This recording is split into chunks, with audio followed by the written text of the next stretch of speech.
This next conversation is heavy, and I know it because I've already heard from a good number of you, and as I have sat with myself as well, I have figured that this topic will be very stirring. So I hope that we manage to get through it together. And it's chapter 7 of the book Wounded by Agiso Tongoyo Oduno, and she starts by quoting that Proverbs chapter 3 verse 27 says, "Do not withhold good from those whom it is due." And that would include yourself when it is in your power to do so. She starts with an African proverb as well. One good mother is worth 100 teachers. She begins by defining the role of a mother, stating how it is a highly arduous task given to the demands by society on a mother. And you don't realize how hard it is until you leave the hospital, if this is your first experience as a mother carrying home a baby. And she says that first-time mothers always say, "I wish someone had told me just how hard it is to be a mom." If you've been a mom and you've been through the hoops of it, or you're just beginning, or you're expecting, motherhood is beautiful. It was intended to be beautiful. It was intended to be exciting. It's just these bloodline issues, this bags of ages, and these ancestral memories, and this generational stuff that begins to come in the way of our motherhood. And that's why we're having this conversation, because it's very, very important that as you go through life, avoiding to wound your child, because that's what this chapter is about. She says, so why did God create moms?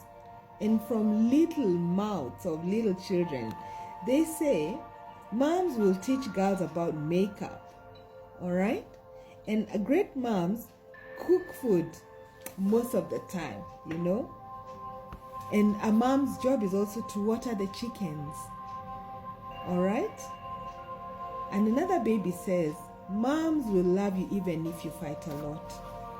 Moms were made to have fun with their kids. You might think your mom is old, but inside she is a kid just like you. I think my children would attest to that. God made moms do stuff without getting mad. But sadly, when you have a mother wound, this is not you. And so Agiso goes on to bring out the God's idea of motherhood. And she said motherhood is so important to God that he defined it long before the first woman became a mother. That God's value system is based on unconditional love. And sometimes after the mother wound, you don't like unconditional.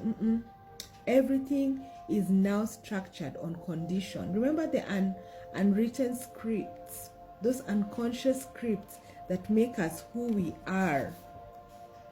And she goes on to say that if we love ourselves the way Christ loved the church, trigger, unconditionally, selflessly, you will understand who is a mother. And Agiso goes on to say that a mother is there to partner with God, to carry and birth destiny changes, to be a gatekeeper, and to name her child. And I remember in one of the conversations with my spouse at one time, we were arguing, and his firm point was, who did I invite to name our children? And I didn't know what he meant by that. I didn't understand that he was showing me my role as a mother. He has leaned on it or towards it for the sake of our offspring. He relied on me for that purpose in that relationship. And I pray that as we go through this brief, heavy chapter, that we will be able to understand our place in partnering with God and our duty to carry and birth destiny changes, and also our expectations of ourselves, and why Eve was targeted. I really steer away from that conversation about Eve because she's the only one who knows what happened in that garden. I really like to steer away from it. And also, it goes on to remind us, the book of Psalm 139, that we were created, we were woven. We are a tapestry set forth for the world to see and enjoy and cover themselves with and shield themselves with from the cold. For our children to enjoy us in our timeless form. And when you have a mother wound, it steals time from you. It steals grace from you. It steals away your sweetness. Your joy and your cheer are diminished. And for me, one of the things that has really caught me in this chapter is because she highlighted several women in the Bible who failed, maybe. And one of them is Sarah, who was promised a child of promise at her old age by God, being in covenant with Abraham. And Rebecca, who mothered Jacob, the father of the nation of Israel. And Hannah, who gave Samuel away to do the work of the Lord, was still a child. And Jochebed, who was Moses' mother, he led the children of Israel out of captivity. And she had to give up her son to protect his life. Wife of Manoah, Samson, his mom, who, I guess, I don't know, where was she when he was marrying that Delilah woman? Like, did she have a role to play? I don't know. No judgment here. But Sheba, who gave birth to Solomon and who built the temple of the Lord. Elizabeth, the mother of John the Baptist, who prepared the way. And Mary, the mother of Jesus. So as we see, not every woman causes a mother wound, but there are experiences in that child that need to come back to you for covering. Wow.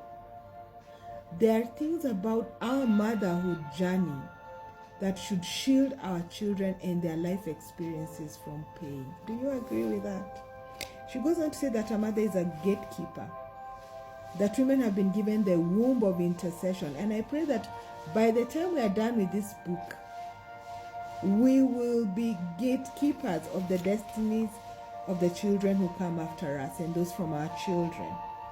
And the ability to name. And the issue of naming has caused a stir in many of my sittings, because people ask, what's your real name? And I tell them my real name is Moriah. And they ask me, how do I know? And I tell them I just know. Because what's in a name? Everything. Everything is in a name. A name is a spell that people cast upon you every time they call you. Every time they speak to you and they call out your name, they are casting a spell on you. And the spell that I want to be cast upon is Moriah, because it means something to me. And I pray that as we have been through this chapter, that we realize that nothing is cast on stone. Nothing is cast on stone at all. And I remember going to my parents and standing in church and in other settings and saying, please do not refer to me by my previous names. My name is Moriah, and I'll appreciate it if you honor my request to call me by this name. And it has changed my life and my relationships and my journey. And I am so happy and excited. And I remember I've met a few ladies who asked me about it. And the first thing you'll experience is anxiety of, who do I think I am? I am the Lord's. That's what I say. I am the Lord's. And because God is working in my life and I am listening and making peace with myself and loving myself after all those years of leaning towards my lack of being loved and my lack of being welcome because of that rejection issue.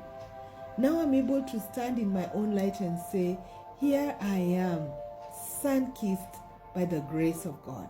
And I pray that this resonates with you and that we stand together from wherever you are and be gatekeepers and begin to heal our bloodlines, because that's where the devil knows to attack, the bloodline. God bless you.